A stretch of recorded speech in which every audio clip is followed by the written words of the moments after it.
जगदीशपुरा में जमीन कब्जाने का मामला लगातार तूल पकड़ता जा रहा है। मामले में अब राजनीति शुरू हो गई है। एक कैबिनेट मंत्री ने अपने ही पार्टी के सांसद पर समाजवादी पार्टी के लोगों के साथ मिले होने के आरोप लगाए थे, तो वहीं अब सांसद ने इन सभी आरोपों का खंडन कर दिया है।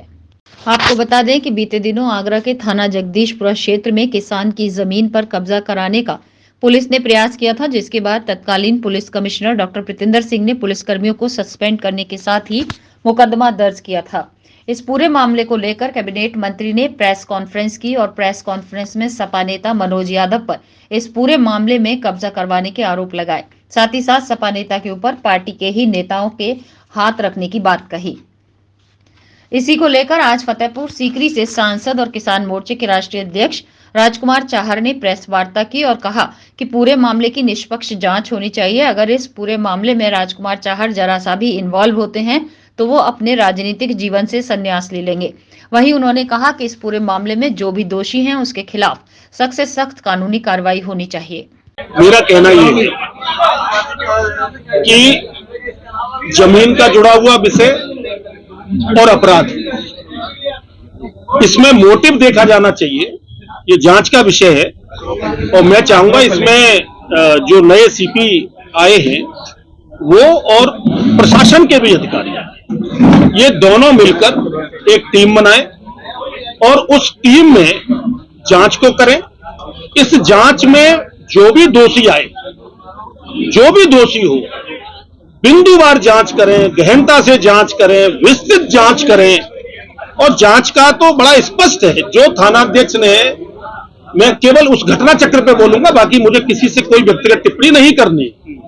वो जो घटना घटी है उस घटना को अंजाम किसने दिया, थानाध्यक्ष के साथ कौन कौन लोग मिले हुए थे, थानाध्यक्ष का मोबाइल जब्त किया जाए, थानाध्यक्ष घटना के समय किन किन लोगों के संपर्क में था, घटना के बाद किन किन लोगों के संपर्क में था, बचने के लिए किसके साथ वो पहले था, किसके साथ बाद में है, ऐसे सभी लोगों की जांच करनी चाहिए, चाहे वो लोग कोई भी। मुकदमा दर्ज हुए लगभग 8 दिन से ऊपर हो गए, लेकिन अभी तक किसी प्रभावी आदमी की गिरफ्तारी नहीं हो सकी है। क्या लग रहा है, इनको राहत दी जा रही है?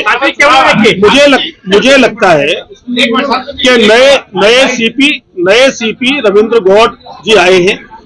अभी 2 दिन पहले ही उन्होंने चार्ज लिया है।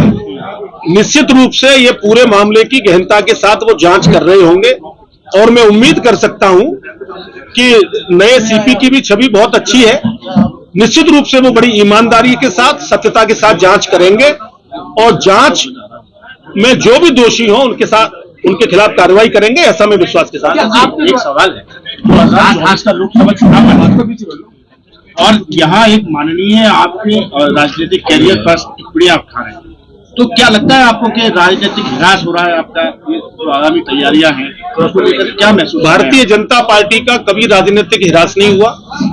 भारतीय जनता पार्टी प्रचंड बहुमत से 2024 में सरकार बनाएगी, पहले से भी ज्यादा सीटें लाएंगी, मोदी जी के नेतृत्व में सरकार बनेगी। सवाल सर, आपकी व्यक्ति एक व्यक्ति होता है। मैंने अपने लोकसभा क्षेत्र के लिए पूरा जनमानस जानता है, पत्रकार मित्र भी जानते हैं।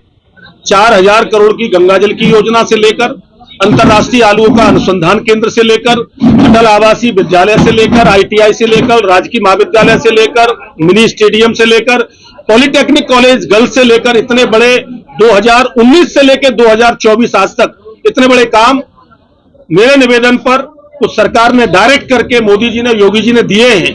निरंतर मैं जनता की सेवा के लिए हाजिर रहता हूं।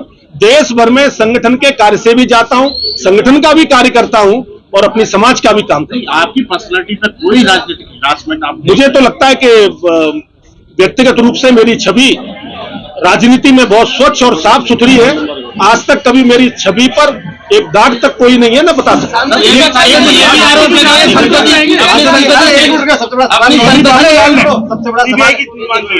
सवाल ये है सांसद जी, आपने कहा कि आगरा के इतिहास में सबसे पहला और बड़ा ये इंसिडेंट है जगदीशपुरा वाला।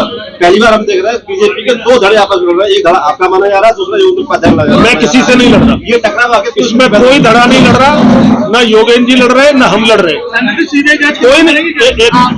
कोई धड़ा, इसको धड़ा का विषय ही नहीं है, ये राजनीति का विषय ही नहीं है।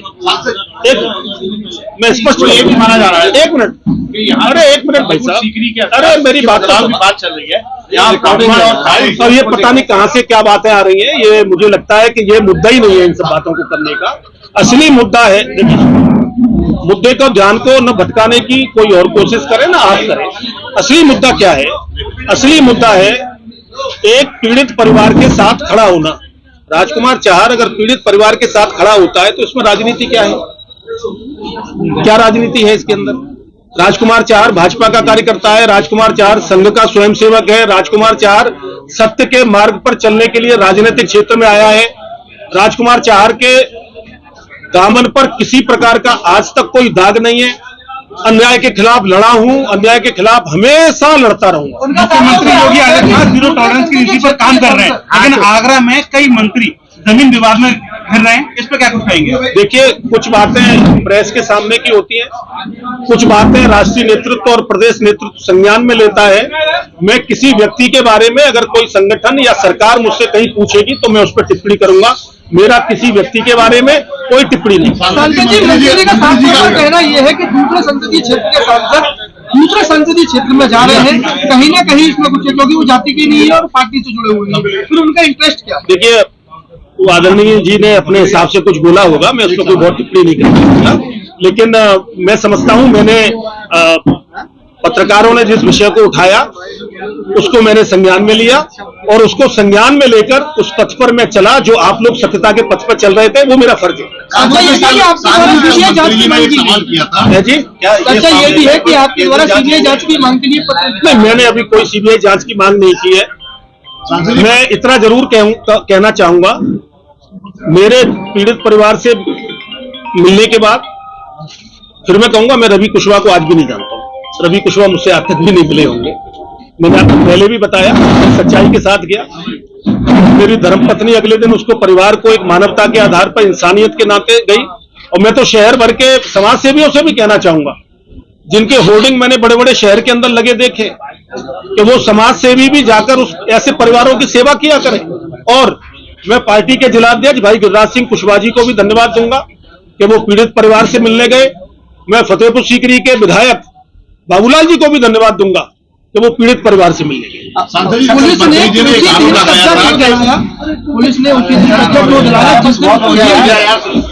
ये कहीं ना कहीं सवाल, हाँ यही तो सवाल है ही ना। यही आराम से करने करके करोगे। आरोप लगाया था पीड़ित को जो कब्जा दिलाया वो गलत दिलाया, इस विषय में आप क्या कहेंगे? देखिए, मेरा इसमें मानना ये है, उन्होंने क्या कहा मैं उस पर नहीं जाना चाहता। मैं व्यक्तिगत टिप्पणी किसी पर नहीं कर सकता। अपनी पार्टी के नेता पर मैं कभी टिप्पणी नहीं कर सकता। मेरी पार्टी के वो नेता हैं, मेरी पार्टी के मंत्री हैं, उनकी अपनी व्यक्तिगत बातचीतें उनकी होंगी, लेकिन मैं कोई टिप्पणी नहीं कर सकता हूं। भैया, मैं अपनी बात रख दूं। आपने जो प्रश्न किया है, देखिए कानून में की लचरता का कई लोग नाजायज फायदा उठाते हैं। अभी देश के गृह मंत्री आदरणीय श्री अमित शाह जी ने मोदी जी के नेतृत्व में पार्लियामेंट के अंदर संविधान में कुछ संशोधन किए हैं कानून में, आपने देखा भी होगा पिछले दिनों। उसमें अनेक सारे उन्होंने संशोधन किए हैं। ज्यादातर होता क्या आया है, एक फायदा उठाते हैं अपराधी भूमाफिया टाइप के दबंग लोग, कि किसी को पुलिस से साठगांठ करके जो गलत गैंग बनाकर करते हैं। गैंग तो गलत होता है, चाहे खाकी का हो चाहे किसी का हो। वो करते क्या है ऐसे जो भी लोग हैं, मैं किसी व्यक्तिगत इस मामले में नहीं कहना चाह रहा, मैं जनरल कह रहा हूं कि दबंग ने और भूमाफियाओं ने कब्जा कर लिया, अचानक पुलिस आ गई